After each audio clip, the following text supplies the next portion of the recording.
오늘도 이 수요예배 가운데 성도님들에게 진리와 생명의 말씀으로 함께 하시기를 주님의 이름으로 축복합니다. 고려 말에서 조선 초기, 조선 정치 안에 영의정의 벼슬을 지낸 황희정승이란 사람이 있었습니다. 여러분도 한 번씩 위인전 보셨으면 아실 텐데 이 황희정승이란 사람이 있었는데요. 어느 날 이 사람이 바람을 쐬러 어느 남쪽 지방 한 마을에 이렇게 머무르게 됩니다. 그렇게 머무르게 되다가 그의 시선에 저기 저 논밭에서 열심히 일하고 있는 두 마리의 소가 자신의 눈길을 사로잡습니다. 그리고 소들을 이렇게 자세히 봤는데요. 소 한 마리의 색은 누런색이었고 또 다른 한 마리의 색은 검정색이었습니다. 이런 소 두 마리가 열심히 일을 하고 있으니까 황희가 좀 궁금했었나 봅니다. 그래서 소 주인에게 이러한 질문을 던지는데요. 누렁소와 검정소 중에 누가 더 일을 잘합니까? 누렁소와 검정소 중에 누가 더 일을 잘하는지가 궁금했나 모양입니다. 그런데 이상하게도 소 주인은 황희의 질문에 바로 답을 해주질 않습니다. 왜 그랬을까요? 그리고서는 소 주인이 황희를 소들에게서 약간 이렇게 떨어진 나무근을 밑으로 이렇게 데려와서 그것도 목소리를 낮추면서까지 하면서 이렇게 대답을 해요. 나으리, 누렁소가 더 일 잘합니다. 왜 이렇게 나지막한 목소리로 말을 했을까요? 그래서 황희가 다시 한번 묻습니다. 아니, 이만한 일을 가지고 일부러 논밭을 이렇게 벗어나면서까지 하면서 굳이 이렇게 작은 소리로 말해줄 필요가 있겠는가? 그러자 소 주인이요 이렇게 말합니다. 나으리, 여기 두 마리의 소 모두 다 열심히 최선을 다해서 일을 하는데 어느 소는 일을 잘하고 어느 소는 일 못한다라고 말하면 아무리 짐승이라도 이 말 들으면 얼마나 기분이 나쁘지 않겠습니까? 이 말을 듣고 난 바로 직후 황희는 방금 전까지의 자신의 행동이 너무도 부끄럽다고 합니다. 왜냐? 자신의 이 궁금증 하나가 누군가를 서로 비교하고 있었다는 점이 나라의 그 높은 벼슬로서 살아가는데 너무나도 부끄러웠었고, 그러나 비록 한낱 서민에 불과했던 이 소 주인의 모습은 비록 소들이 동물이었음에도 불구하고 저들의 마음을 세심히 배려하는 모습이 황희로서는 너무나도 감동받을 수가 없었다는 것입니다. 이 일이 있은 후에 황희는 자신의 살아생전 단 한 번도 남의 단점을 함부로 말하지 않았다고 하면서 이 훌륭한 성품을 지녔던 까닭에 이 사람은 그래서 조선시대 영의정 자리에 가장 오랫동안 머무른 위인이었다고 역사는 말해주고 있습니다. 가만 보면 오늘날에도 우리 주변에 자신과 누군가의 행동을 자꾸 이렇게 비교하는 일들로 인해서 어떤 사람은 누군가에게 비교를 당해 상처를 받고는 신앙을 한순간에 잃거나 또 극단적으로는 교회를 떠나는 일들까지 발생하는 경우가 종종 우리 주변에 많이 보이는 것 같습니다. 사단은 그래서 어떻게든 교회 안에 비교의식이라는 이 도구를 사용해서 크고 작은 분열과 교회가 무너지는 일에 아주 적극적으로 일들을 그렇게 꾸며댄다는 것입니다. 따라서 오늘 우리 믿음의 사람들은 이러한 저 사단의 간교한 이 비교의식 전략에 어떻게 지혜롭게 대항할 수 있어야 할까요? 우리 믿음의 사람들이 신앙생활 중에 꼭 이겨내야 될 숙제 하나가 바로 이 비교의식, 이 비교의식임을 기억하시면서 오늘 본문에 나오는 이스라엘 초대왕 사울과 아직까지는 소년인 다윗을 한번 이렇게 만나보시면서 이 비교의식을 어떻게 잘 대처해야 하나님 앞에 옳은 신앙을 끝까지 잘 지켜갈 수 있는가에 대한 성경적 지혜를 발견하는 은혜의 시간이 되었으면 좋겠습니다. 자, 이제 이야기를 들어가 볼게요. 본문에 이제 소년 다윗, 그 누구도 두려워하고 있던 저 블레셋 거대한 골리앗을 물맷돌 한 방으로 멋있게 쓰러뜨리게 됩니다. 이 일로 인해서 다윗은 한순간에 나라의 영웅이 되어서 모든 백성들에게 많은 환영과 지지를 받아서 전쟁터에서 이제 사울과 다윗 그리고 이제 군사들 모두가 승리의 기쁨으로 개선하고 있었던 찰나였습니다. 따라서 지금까지 아무런 존재감조차 없었던 소년 다윗이 골리앗을 쓰러뜨리는 일은 충분히 이스라엘의 특종 일면지에 크게 실릴 만큼 대단한 국민적 이슈가 되는 역사적인 사건이 되어 버린 것입니다. 하지만 이 일로 인해서 지금부터 다윗의 인생은 이 일로 인해서 평생토록 험난한 길로 나아가게 되는 결정적 원인이 되어버리고 말았습니다. 아니, 나라를 구한 사람이잖아요. 나라를 구한 사람인데 그렇다면 당연히 온 나라의 백성들의 칭송을 받는 것은 너무나도 당연한 게 사실인데, 그러나 이 말소리 하나로 인해서, 이 한마디로 인해서 사울과 다윗의 관계엔 치명적인 금을 긋게 되는 안타까운 일이 되고 말았습니다. 그것이 바로 본문 18장 7절 말씀이에요.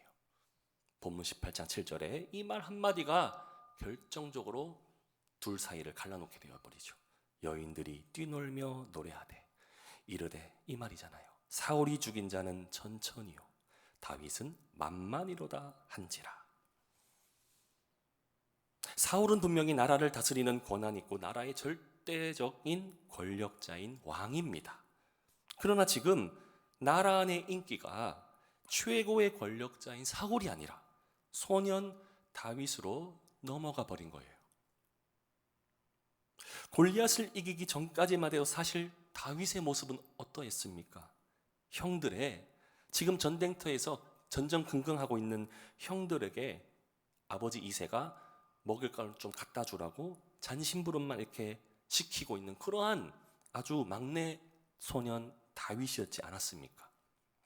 그런 사울의 귀에 지금 들린 말, 자신은 천천히요 다윗은 그보다도 높은 만만이라는 여인들의 이 한마디가 그의 자존심을 심하게 건드려 버렸다는 거예요. 자, 사울의 불쾌한 감정 한 번 더 들어보시겠습니까? 본문 8절에 사울이 이제 점점 화가 나요. 사울이 그 말에 불쾌하여 심히 노하여 이르되, 다윗에게는 만만을 돌리고 내게는 천천만 돌리니 그가 더 얻을 것이 나라 말고 무엇이냐 하고. 뭐 이해합니다. 사울의 감정은 지금 충분히 인간적으로 불편할 수 있습니다. 자신의 위치와 권위보다 오히려 지금부터 저 하찮게 보이는 다윗의 지위가 더 높아졌으니 화가 날 만도 하겠죠. 하지만 이 말 한마디, 천천과 만만이라는 이 숫자라는 한마디에 사울의 마음 한켠엔 비교의식이란 녀석이 이제부터 그의 삶을 조종해 버릴 것입니다. 성도님들, 오늘날 우리의 삶에도 그런 경우가 있지 않습니까?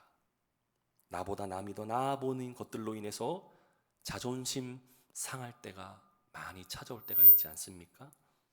그럴 때 난 도대체 누구이며 뭐 하는 사람인지까지 생각해 버리면서 갑자기 정신 나간 사람같이 느껴질 때가 얼마나 많습니까?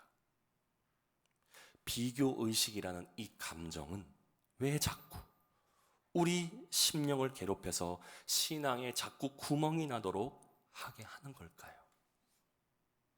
이 비교의식 우리가 좀 어떻게 잘 대처해 봐야 되겠습니까?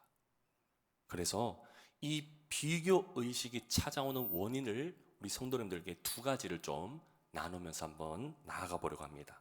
첫 번째, 비교의식이 생기게 된 이유 첫 번째입니다. 왜냐? 하나님의 중심으로부터 벗어났기 때문입니다. 자, 잘 보세요. 사울은 왕의 신분으로서 당연히 권위를 인정받고 왕으로서의 자존감도 존중받아야 합니다. 하지만 전쟁터에서의 사울, 다윗이 골리앗을 물리쳐 주기 전까지 이 사울은 골리앗 앞에 어떤 반응만 보였던 상황이었습니까? 왕은 맞아요. 그런데 골리앗이라는 거대 장수 앞에서는 속수무책, 아무런 능력을 보이지를 못합니다. 그러나 이런 분위기 속에서 다윗은 그를 돕고자 혜성처럼 등장해서 골리앗을 무너뜨리지 않았습니까? 그럼 좋은 생각 같아서는 전쟁 중에 왕으로서 국민 앞에 위험을 세우지를 못하고 있던 상황에 그의 아랫사람 다윗이 했던 일은 그를 도와준 일이 된 거잖아요. 그를 도와서 왕의 자존심과 국민의 희망을 주었으며, 그리고 생각 같아서는 오히려 왕의 권위를 살려준 셈이 된 것이 아니겠습니까? 무슨 말이냐? 오늘 본문의 사울이 다윗의 한 일을 가지고 만약 하나님의 중심된 그 마음으로 보았더라면 다윗은 더할 나위 없는 생명을 마치 구해준 동역자인 셈이었지만, 그러나 지금 전혀 다른 비교의식이란 심리가 그를 지배해버리니 사울에게는 다윗이 자신에게 붙여준 하나님의 사람이자 동역자가 아닌 원수로 바꾸어버리는 실수를 하게 된 것입니다. 사랑하는 성도님들, 비교의식이 오늘날 얼마나 많은 다양한 영적인 원인들과 문제로 우리의 심기를 괴롭혀서 하나님의 뜻과 멀어지게 하는 일들이 얼마나 많이 나타나고 있습니까? 그래서 잠언서 25장 28절의 말씀을 보시면 우리에게 이렇게 지도합니다. 제가 읽어드리면, 자기의 마음을 제어하지 아니하는 자는 성읍이 무너지고 성벽이 없는 것과 같으니라. 자, 여기서 말하는 마음은 그냥 사람 안의 내면과 속만을 뜻하지를 않습니다. 여기서 말씀하는 마음의 의미는 바로 중심을 이야기합니다. 중심. 바로 이 중심이 뭐냐? 본래가 가진 뜻을 가리키는 거예요. 바로 본래의 뜻, 중심. 성경은 무엇을 가지고 중심이라 말해주고 싶었을까요? 바로 그 본래의 뜻은 여호와 하나님께로 향해 있던 그 마음, 하나님이 주가 되셔서 이끄시는 마음이 어디로 향하고 있는지를 질문하고 있는 것입니다. 따라서 지금 마음의 중심, 하나님이 주시는 마음을 제어하지를 못하고 떠나는 순간이 되어버리니까 결국 마음의 성벽이 무너지는 것이며, 적군에게 노출되어 이 적은 이 틈을 노리고 공격하여 아군의 진영을 무너뜨리게 되는 결과를 초래한다는 것입니다. 여기 기록된 적군은 누구를 가리킬 것으로 보이십니까? 바로 우리 믿는 자들을 넘어뜨리기 위해 언제든 기회를 노리는 사단 마귀라는 녀석입니다. 사랑하는 성도님들, 오늘 말씀을 통해 비교의식, 사단 마귀가 가지고 있는 아이템 중에 가장 최고의 전략임을 기억하시고 미리 마음을 잘 제어하실 수 있는 은혜가 임하기를 주님의 이름으로 축복합니다. 생각해 보세요. 하나님 마음에 합한 자는 하나님 마음의 중심을 생각하고 하나님이 원하시는 생각으로 살아가야 옳습니다. 그런 마음의 중심이 하나님께서 이탈하다 보니까 하나님보다 더라는 비교의식이 우리를 사로잡아 그분의 뜻을 갈라놓게 된 것입니다. 따라서 성도님들, 하나님 말씀으로 마음을 제어하심으로 비교의식을 잘 이겨내실 수 있기를 주님의 이름으로 축복합니다. 두 번째, 비교의식이 생기게 된 두 번째 이유, 왜 비교의식이 사라져 버렸는가? 그 이유는 하나님의 관점을 잃어버렸기 때문입니다. 지금 본문의 사울이 다윗을 불쾌하게 생각하게 되면서 그가 주목하려 보려는 것은 무엇일까요? 지금 그가 왜 어떤 것을 가지고 마음이 그렇게 상해져 버린 거예요? 무엇일까요? 바로 여인들 마음에 자기를 응원하는 숫자가 본인보다는 저 하찮은 다윗에게 더 많이 향하고 있다는 점이 불만인 거잖아요. 그래서 사울의 마음을 불편하게 했던 숫자, 저 여인들이 친송하는 말 중에 언급되는 숫자, 천천과 만만. 그러게 사울이 가장 불쾌감을 크게 느꼈던 것은 여성들의 시선과 응원이 자신보다는 다윗에게 더 많다는 것이 이미 마음 상한 첫 번째 이유가 된 것이고, 그 상한 마음이 더 커지자 다윗을 향한 시선이 사울을 더 악한 마음으로 발전하게 한 이유가 된 것입니다. 그러니 천천과 만만, 이젠 그의 잠재의식 속에 비춰지는 이 숫자는 더욱 그의 마음을 요동치게 만들어 버렸습니다. 만약에 다윗보다도 사울을 향한 여인들의 시선이 더 많아서 당시 사울의 기분이 나쁘지만 않았더라면 오늘 사울과 다윗의 이야기는 어떻게 진행되었을지 모를 일입니다. 오늘날 교회의 모습도 이렇게 진단해 보면 교회 안에서도 경우에 따라서는 어떤 한 사람에 대한 지극한 관심과 칭찬이 때론 선한 영향력을 안겨줄 때도 있겠지만, 그러나 다른 측면에서 보자면 칭찬이라는 이 부분도 때론 악의 도구도 사용될 수가 있습니다. 왜냐? 어떤 사람에게는 칭찬일 수는 있어도 어떤 사람에게는 시기와 질투가 될 수도 있기 때문입니다. 성도님들, 우리의 신앙과 삶 가운데서는 꼭 악해서 악이 드러나는 것이 아닙니다. 선이라는 도구가 악용되어져 버리니 악이라는 도구로 변질될 때도 있다는 거예요. 저는 그래서 이 부분도 좀 주의 깊게 살펴보아야 할 필요가 있다고 느낍니다. 그래서 칭찬은 아름답고 입에 발린 그런 칭찬만이 아닐 수 있다는 생각이 좀 듭니다. 칭찬을 어떻게 우리는 지혜롭게 해야 될까? 왜냐, 간혹 어떤 사람은 이런 사람들 있지 않습니까? 칭찬으로, 겉으로는 칭찬인 척하면서 겉속으로는 다른 마음을 가진 사람들도 있지 않습니까? 그러기에 성경이 말씀하는 참된 칭찬의 모습이 기록되어 있습니다. 제가 한 구절 또 알려드리겠습니다.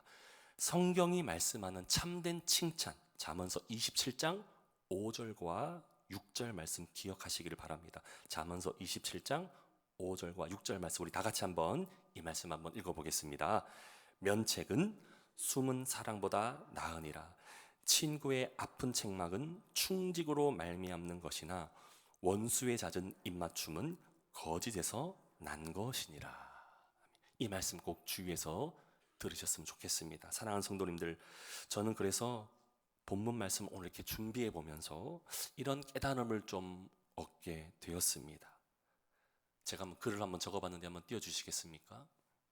주님께 책망 듣지 않는 삶보다는 오히려 주님께로부터 책망 듣고 변화되는 삶이 평안이다. 하나님께 혼나는 것이 은혜라는 거예요. 왜요? 그만큼 하나님이 우리에게 관심이 있으신다는 증거 아니겠습니까? 사랑하는 성도님들에게 그래서 칭찬하실 때에 입에 발린 겉모습의 칭찬보다는 정말 주님의 마음으로, 주께서 사랑하시는 말로 책망하시는 진심 어린 말씀, 이 말씀이 성도님들 귀에 칭찬의 말씀으로 들려질 수 있는 성숙된 신앙 되시기를 주님의 이름으로 축복합니다. 주님께서 우리가 하시는 말씀, 복의 근원이 되라고 하는 복의 말씀도 주십니다. 때로는 그러나 우리가 잘못하고 있을 때에 책망의 말씀도 주실 때가 있는데요, 그 말씀이 우리를 경직되게 하는 것이 아니라 정말 우리를 사랑하셔서 정말 우리를 사랑하시기 때문에 그 말씀으로 우리에게 칭찬하시기를 원한다는 그 마음으로 받아들이실 수가 있어야 된다는 말입니다.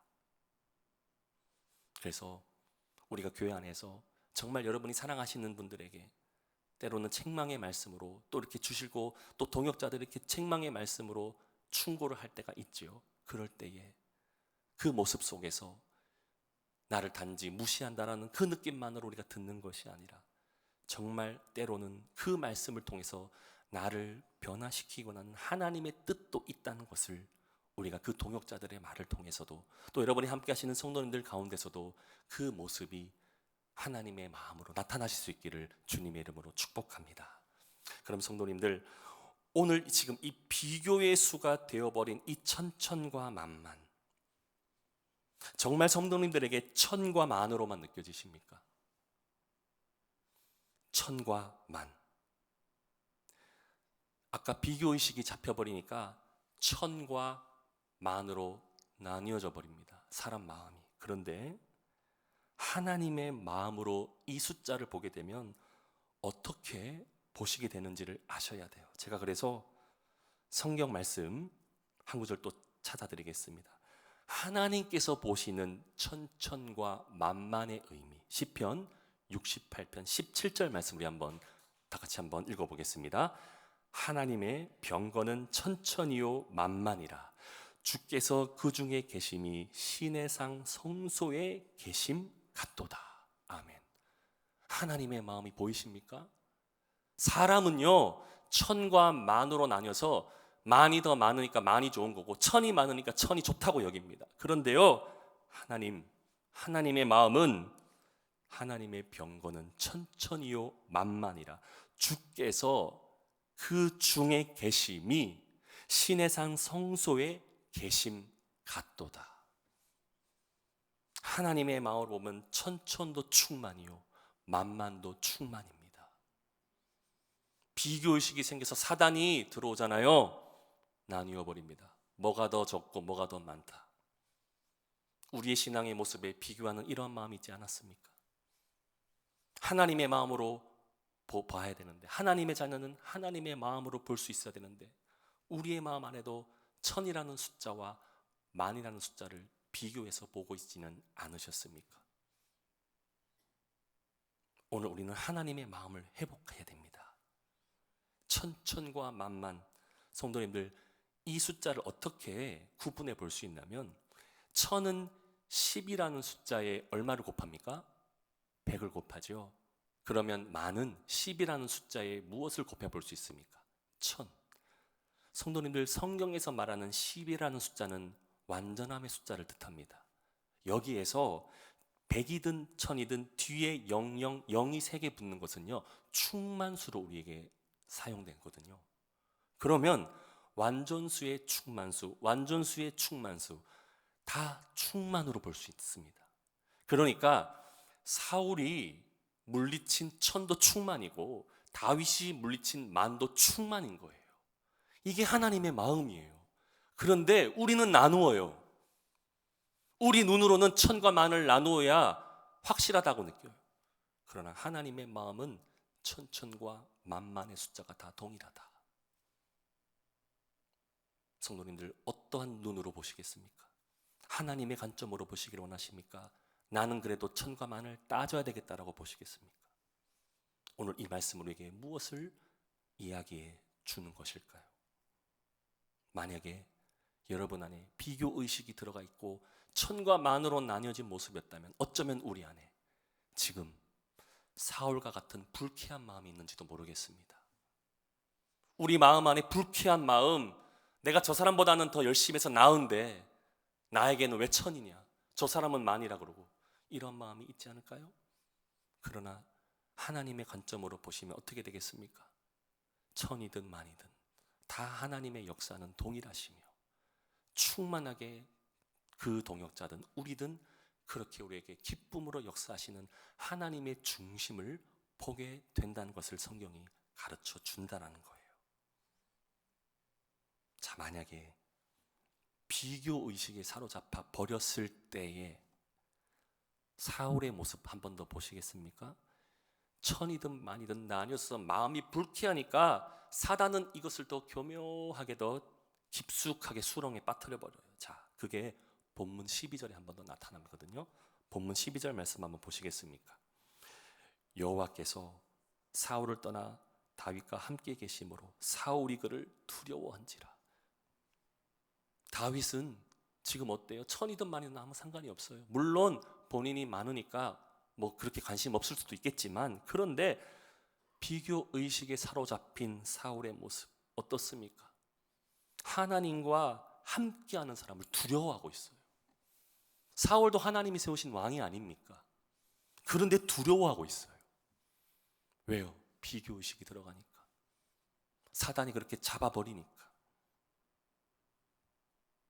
그래서 성도님들, 두려움이라는 의미를 잘 아셔야 돼요. 두려움. 우리에게 두렵게 뭔가 찾아왔다. 이것은 어떠한 의미를 갖고 있는지, 두려움이란 말의 성경적인 해석은 어떠한 뜻이 갖고 있냐면, 본래의 마음의 중심에서 벗어나서 마음이 나뉘어진 상태가 바로 두려움이에요. 왜냐? 내 뜻으로 되면 상관이 없잖아요. 그런데 내 뜻과 다르게 뭔가 일이 진행되니까 마음이 혼란스러운 거예요. 이 혼란스러움이 두려움이에요.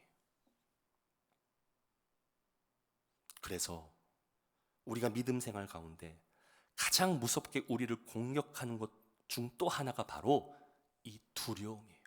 하나님의 관점과 하나님의 중심을 잃어버리면 두려움이 찾아와요.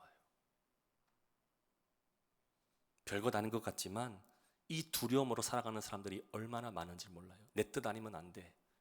내게 돼야 돼. 이런 마음 자체가 이미 하나님의 중심에서 떠나버리니까 내 뜻으로 가져와 버리려고 하니까 생각이 많아지는 거예요. 많은 생각을 가져야 되는 거예요. 어떻게 하면 내 뜻으로 될까? 어떻게 하면 내 뜻과 내 감정 저 사람이 알아줄까? 이런 식으로 우리는 생각할 때가 있다는 것이죠. 그렇다면 성도님들, 우리는 이 비교의식이라는 것을 어떻게 이기며 나아가야 할까요? 예수님께서 제자들에게 산상수훈의 말씀으로 가르쳐 주신 마태복음 7장 1절과 2절 말씀을 보면요, 이렇게 기록합니다. 비판을 받지 아니하려거든 비판하지 말라. 너희가 비판하는 그 비판으로 너희가 비판을 받을 것이요, 너희가 헤아리는 그 헤아림으로 너희가 헤아림을 받을 것이니라. 무슨 말씀일까요? 비교하는 자에게는 도리어 부메랑처럼 나 자신에게 비교 대상으로 돌아오게 된다는 것을 알려주는 말씀이에요. 예수님께서는 이 비판에 대한 가르침을 어떻게 지도해 주시기를 원하느냐? 결국 우린 하나님 이외에는 어느 누구도 비교할 자격이 될 수 없다고 선언하시는 말씀이에요. 그러나 일상에서 사실 많은 사람들은 서로가 서로의 상황을 보고 비교하고 뒤에서 얼마나 편가르기를 하는 상황이 많이 일어납니까? 하지만 예수님께서는 굳이 정말로 비교해야 할 것이 있다면 무엇인지를 알려주고 있어요. 뭐냐면, 무엇을 비교하기를 원하시느냐? 나 자신이 하나님의 뜻으로부터 어떤 사람으로 나아가고 있는지를 돌아보는 신앙 의식을 가져야 한다고 말씀하는 거예요. 오히려 비교할 게 있다면 내가 하나님의 뜻으로부터 어떤 사람으로 살아가고 있는가를 돌아보라는 거예요.